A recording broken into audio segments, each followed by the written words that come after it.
Please rise for the Pledge of Allegiance. I pledge allegiance to the flag of the United States of America and to the republic for which it stands, one nation, under God, indivisible, with liberty and justice for all. Good morning, North Schuylkill. I'm Sadie Chakotis. And I'm Rachel Cataldo.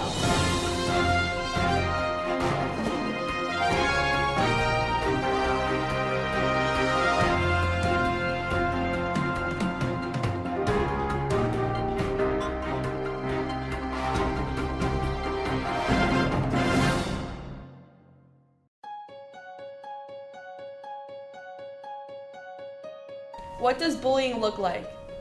It may be easy to spot bullying because we're taught how to see it. We know that it's wrong to insult someone, To embarrass someone. to exclude someone, To spread a rumor about someone. to hurt someone. But what happens when we don't see the act itself? Can we just as easily spot evidence that it happened? It's not likely because most victims aren't open about the fact that they've been bullied. We usually see things from the outside. Why are you so annoying? Why do you have to be so stupid? Nobody likes you. Ew, you're so fat. You don't have any friends. You don't belong here. You're ugly. I don't like you. When bullying happens, the victims often hide it. They bury it. And although it's hidden, the damage still remains. We may not be able to see its effects from the outside, but if we had the opportunity to take a look inside, we'd see how devastating it can be. We are all responsible for this. Take a stand, make a change.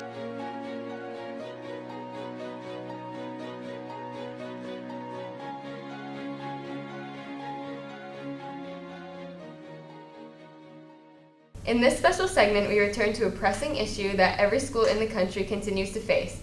Bullying has plagued our schools from kindergarten through college and affects students on a daily basis. Based on survey results from last year's bullying program, data shows that regarding North Schuylkill, the majority of issues occur in our junior high. To gain a closer insight into the problem, the newscast randomly selected 50 junior high students for an open discussion about bullying in and around the school. During the presentation, students completed an interactive Kahoot survey. Let's take a look at the results.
Just like our apple analogy, the newscast thought it was essential to use visual analogies that represent the extent that bullying has on our students.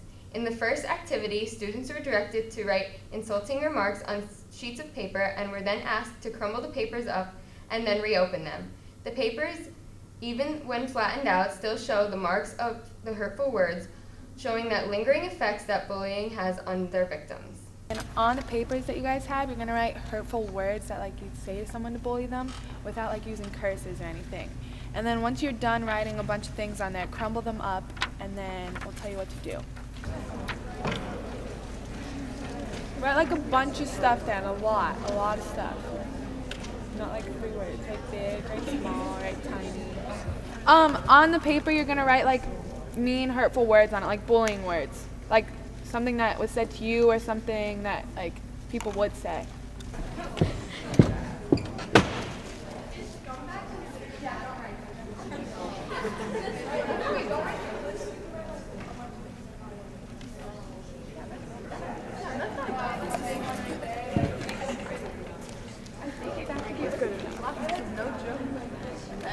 Start crumbling up your papers. Start crumbling. Everyone start crumbling papers. Don't rip it. Now everyone uncrumble their papers. Alright, everyone uncrumble it. Now see how it's not perfect anymore? That's what happens when you bully someone or say something mean. Even if you say sorry, it's not going to go back to being perfect anymore. Your words hurt. To close the presentation, 3 students were selected for a race. The participants were challenged to empty the contents of toothpaste tubes in the least amount of time. The toothpaste race. It involves 3 contestants. And the object is to get all the toothpaste out of the tube as fast as you can. Onto the plate, of course. Please have good aim. Alright. Contestants, open your toothpaste tubes. On my mark, you will go. Not any sooner, not any later, but on my mark. Contestants, are you ready? The 3 worked quickly to complete the task, but were then given the second directive to put the toothpaste back in. Even though they tried, they weren't able and soon realized that it paralleled the idea that once words are out in the open, they can't be taken back. And just like blobs of toothpaste, they can also make a mess. It's not that easy, is it? Just like our other crumbling the heart, once you say something, it's already out there. There's no taking it back. Due to the time restraints of the performance, some students were invited back to share more of their thoughts. Sarah Manbeck has more with those students. Hey, it's Sarah within the news. I'm here with Sarah Campbell. What advice would you give to someone who is being bullied? I would just tell them not to take it personally because that person just needs to feel better about themselves by putting you down. So if they're trying to say something mean to you, it's just to make them feel better about themselves, and don't take it personally because it's probably just nothing. I'm here with Kevin Kushwara, and I have the question for you. Are there differences in the bullying experiences of girls and boys? As much as both are terrible. Boys happen to be more aggressive with bullying, so fists, and girls are more verbal with it. Either way, both are terrible and you shouldn't do it. Without a doubt. Good. Really good. I'm here with Paige Manbeck, my sister. Why is it important to stop bullying? People don't come to school and then they lack on their education. And what else? Tell me some more about it. They don't want to go to school because they're so upset, they're afraid to face the bully. Do you think there's anything we can do to help that? Well, we can have some more bullying programs. All right, there you have it from Paige Manbeck. I'm here with Abby Carl.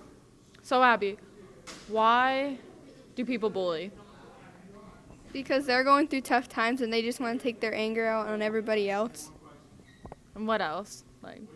Is there more to it, or? I think they just want to hurt other people. Physically or verbally, or a little of both? A little of both. Some are major bullies, and then the other ones just like talk bad about them. And what would you call a major bully? What do they do that makes them a major bully? Like they would push people into lockers or punch them or stuff. All right, there you have it. Why people bully.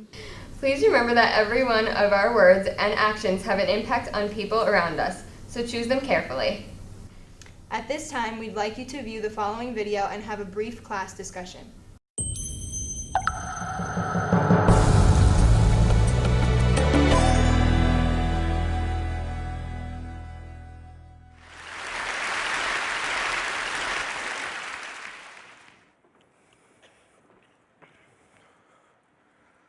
There's so many of you.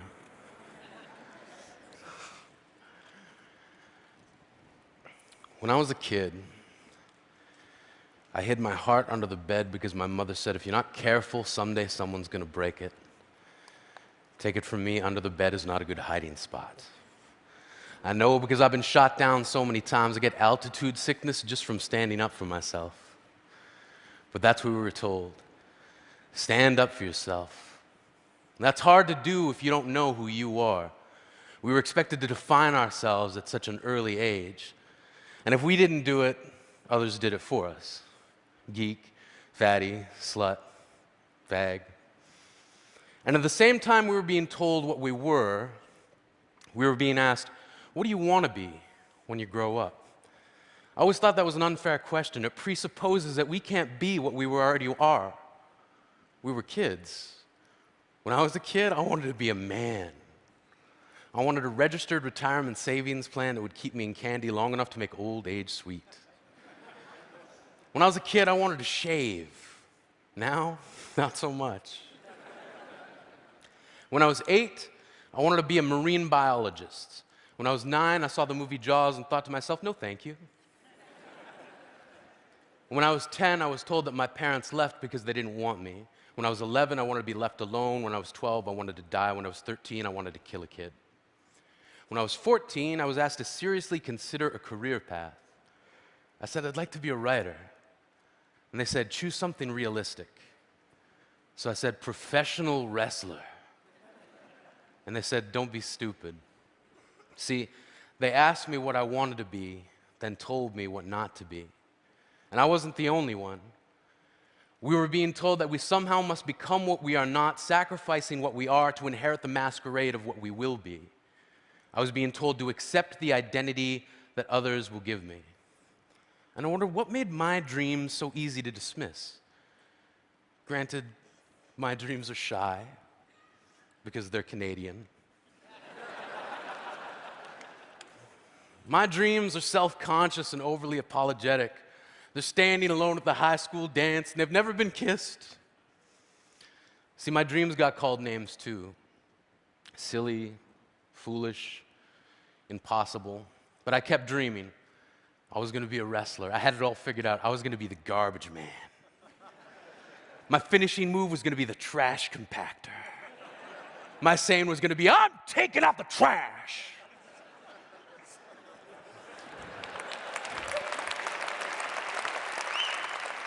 And then this guy, Duke the Dumpster Drosy, stole my entire shtick.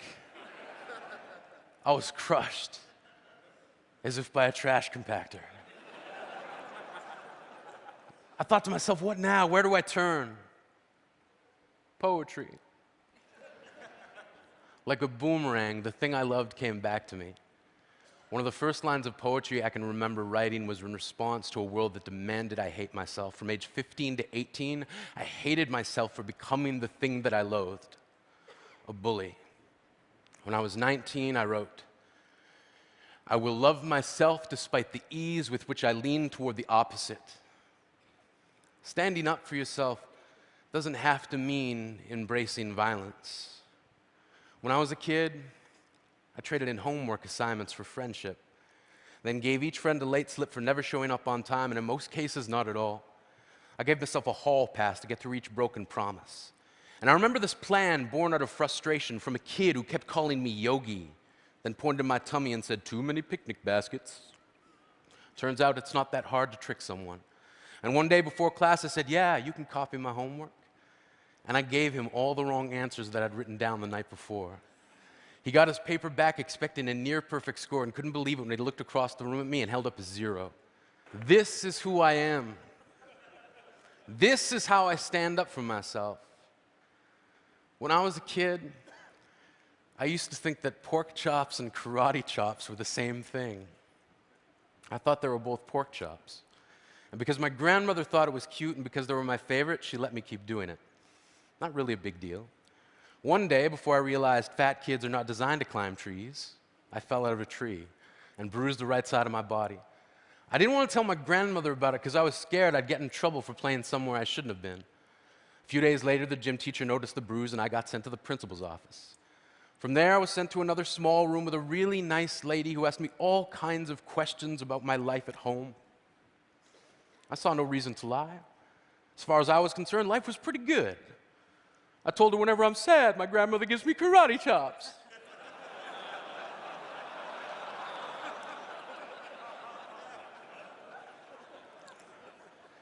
This led to a full-scale investigation, and I was removed from the house for 3 days, until they finally decided to ask how I got the bruises.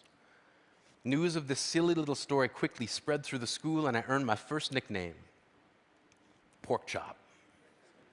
To this day, I hate pork chops. I'm not the only kid who grew up this way, surrounded by people who used to say that rhyme about sticks and stones, as if broken bones hurt more than the names we got called, and we got called them all. So we grew up believing no one would ever fall in love with us, that we'd be lonely forever, that we'd never meet someone to make us feel like the sun was something they built for us in their tool shed. So broken heartstrings bled the blues, we tried to empty ourselves so we'd feel nothing. Don't tell me that hurts less than a broken bone. That an ingrown life is something surgeons can cut away, that there's no way for it to metastasize, it does. She was 8 years old, our first day of grade 3 when she got called ugly. We both got moved to the back of class so we would stop getting bombarded by spitballs. But the school halls were a battleground. We found ourselves outnumbered day after wretched day. We used to stay inside for recess because outside was worse. Outside, we'd have to rehearse running away or learn to stay still like statues, giving no clues that we were there in grade 5. They taped a sign to the front of her desk that read, "Beware of dog." To this day, despite a loving husband, she doesn't think she's beautiful because of a birthmark that takes up a little less than half her face. Kids used to say she looks like a wrong answer that someone tried to erase but couldn't quite get the job done. And they'll never understand that she's raising 2 kids whose definition of beauty begins with the word mom. Because they see her heart before they see her skin, because they've never always been amazing. He was a broken branch grafted onto a different family tree. Adopted, not because his parents opted for a different destiny. He was 3 when it became a mixed drink of 1 part left alone and 2 parts tragedy. Started therapy in 8th grade. Had a personality made up of tests and pills. Lived like the uphills were mountains and the downhills were cliffs. 4/5 suicidal, a tidal wave of antidepressants, and an adolescent being called pauper. 1 part because of the pills, 99 parts because of the cruelty. He tried to kill himself in grade 10 when a kid who could still go home to mom and dad had the audacity to tell him, "Get over it." As if depression is something that could be remedied by any of the contents found in a first aid kit. To this day, he has a stick of TNT lit from both ends, could describe to in detail the way the sky bends in a moment before it's about to fall. And despite an army of friends who all call him an inspiration, he remains a conversation piece between people who can't understand. Sometimes being drug-free has less to do with addiction and more to do with sanity. We weren't the only kids who grew up this way. To this day, kids are still being called names. The classics were, "Hey stupid," "Hey spaz." Seems like every school has an arsenal of names getting updated every year. And if a kid breaks into school and no one around chooses to hear it, they make a sound. They're just background noise from a soundtrack stuck on repeat when people say things like, "Kids can be cruel." Every school was a big top circus tent. And the pecking order went from acrobats to lion tamers, from clowns to carnies, all of these miles ahead of who we were. We were freaks. Lobster claw boys and bearded ladies, oddities juggling depression and loneliness, playing solitaire, spin the bottle, trying to kiss the wounded parts of ourselves and heal. But at night, while the others slept, we kept walking the tightrope. It was practice, and yes, some of us fell. But I want to tell them that all of this is just debris left over when we finally decide to smash all the things we thought we used to be.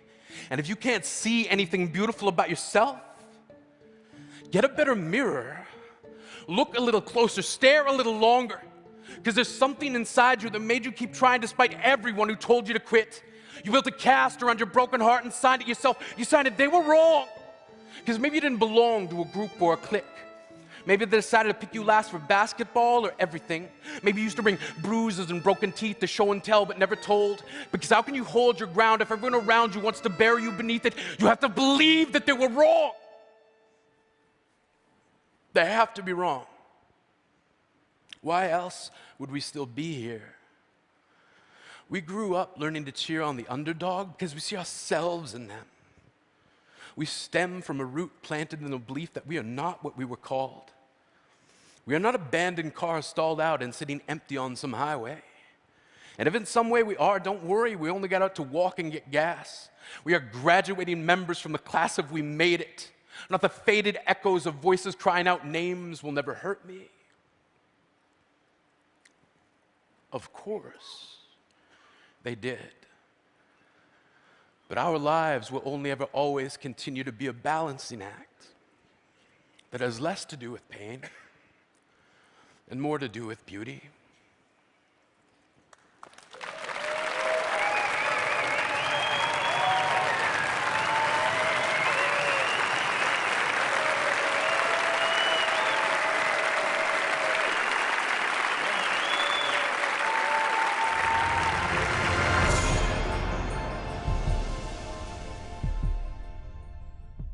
At this time, we'd like to shift the discussions out of our video and into your classrooms. Please review the following questions and engage in your own class discussion. Feel free to record your responses and share them with us by submitting them to Mr. Smith's mailbox in the guidance office. Thank you for your support and cooperation. Don't be a bully. Be a buddy. Have a great weekend.